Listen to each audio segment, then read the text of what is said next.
I've been making screen recordings like this as tutorials for about the last 6 months. I've also been filming with my camera and filming with my phone, and I've been editing those as well. I've uploaded about 150 videos to YouTube. Originally, I used this software, Open Broadcaster software, or OBS Studio, for recording the videos, and I used Shotcut for editing them. These are both free software, and these are the ones that everyone recommends if you don't want to pay for it. Now, the problem was that these have got kind of limitations. Not limitations to how long, and there's no adverts or anything like that, but there's some things that you can't do. You can't put annotations or words on the screen. You can't transition between scenes. You just have to cut them off and then start again. And it's also quite difficult to set up this OBS software unless you're doing the whole screen. The whole screen is quite easy, but if you're doing a certain area, then it's just a little bit clunky or a little bit awkward to do. I'll put links to these two software below anyway in the description, and also to the one that I finally chose. So what I did, I decided that I wanted to actually pay for the software because there wasn't a free one that did exactly what I want. And I looked at some articles, including this one. And this is the top 10 screen recording software for Windows. So I downloaded all of them and tested them all out. And my decision in the end was Camtasia. And they've got it here, Camtasia, as their number one. So they also decided that it was the best one. It's about $199. And another choice I could have gone with, the professionals use Adobe, but the problem there is that you pay every month. Even if you don't use it, you pay. And if you still want to keep using it, then after 10 months with Adobe, you'll have paid the same as this, but you'll still be paying more, whereas with this, you'll have paid it off already. So I decided to go with this, where I could actually buy the software. I've been using it for several months now, maybe 4 or 5 months, and I'm really happy with it. So I'll show you around the software. So this is a short recording that I just did quickly before making this recording I'm doing now. And it's just a cartoon because it's moving. I thought that's a good idea. And I've got me here. You can actually change the size of this, but I just made it a bit bigger so you could see it. And I can play this, so let's just play it quickly. This is just a demo video I'm making, and I'll just turn the sound down here a little bit. Okay, so you can see there that was just a recording of the screen, and you've got me here.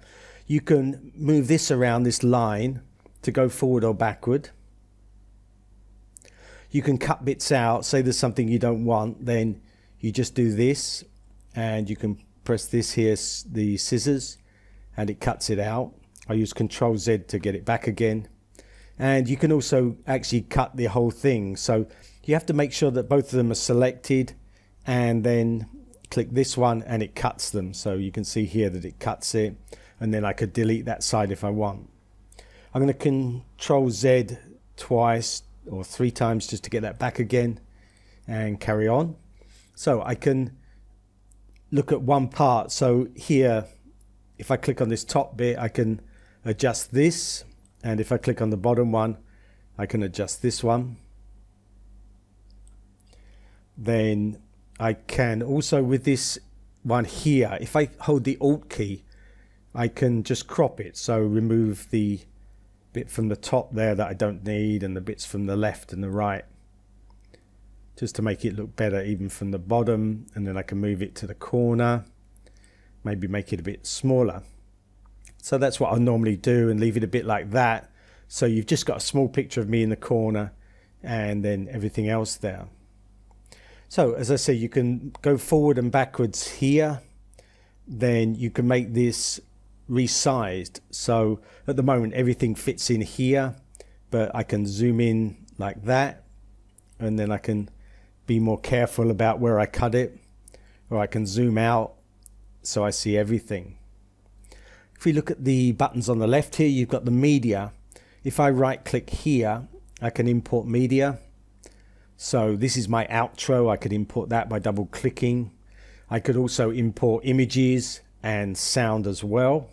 If I want to add that over here on the timeline, then I can put it here.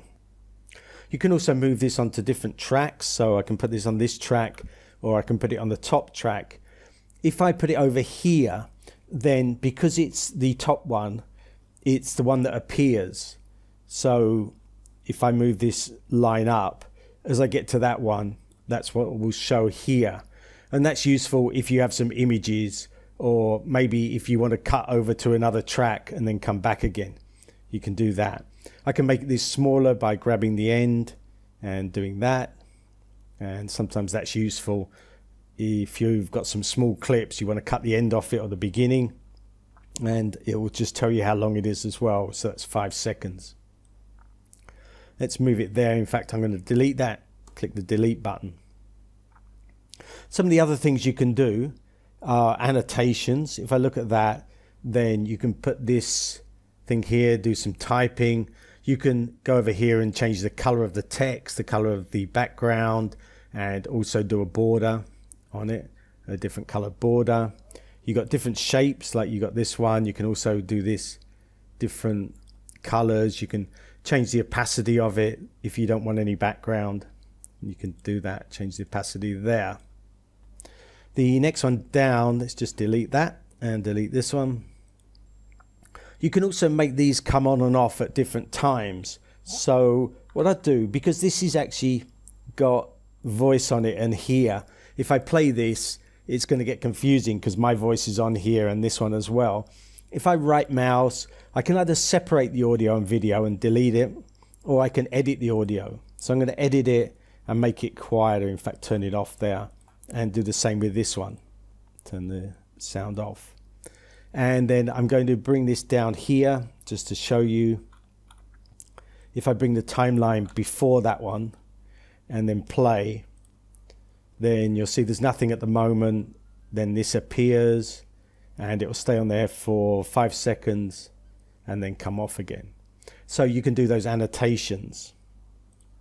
The other things you can do are transitions. So you've got two different videos, or you go from a video to an image. Then let's just add that other one back again here. I can use these transitions to go between one and another. So let's try this one and play it.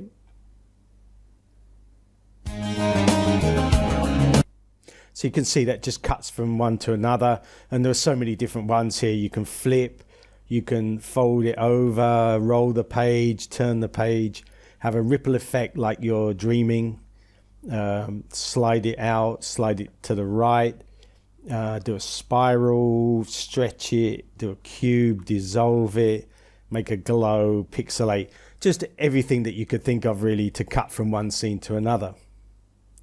So let's go to the next one. You've got behaviors here. You can do different things with the text coming in. You can do animations. The most common one here you'd want to do is to zoom in. Let's just try that. Let's say here we want to zoom into this. Actually, that's moving too much. We better not do that. Let's try a different one. Let's say we want to zoom into this video. So I can just do this zoom here. And let's just put it in the right place. Make it zoom in slightly more. Let's say there.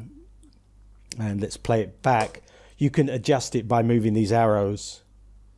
And I only want to actually do it on this bottom one here. I'm going to delete the top because that's me speaking. I don't want to zoom into me speaking. I want to just leave that there. And I just want to zoom in here. Let's just stretch it a little bit and play it.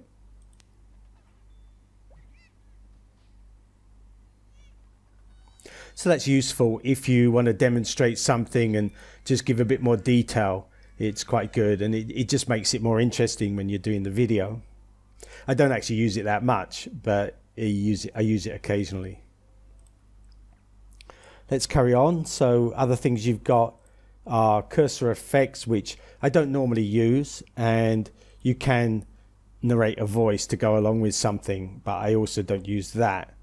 Some of these that I do sometimes use is the visual effects here. So I might want to put a drop shadow on the text, and the one that I do use sometimes is this color adjustment. Sometimes to make it more colorful, and also sometimes to give it more contrast, especially when I'm actually applying it to me over here. Sometimes I want to just brighten me up or make it a bit more contrast. So that's it really. You've got plenty of different things that you can do with the video, and you've got the timeline here, which is great for adjusting everything. Once you're happy with it, you can just click here to share, make it a local file, and then choose the size and also the format and things like that. So then that's ready to upload to YouTube or whatever you want to do with it. As I say, I'm really pleased with this. I've been using it for several months, and that's why I'm recommending it. And I'll put a link to it down below.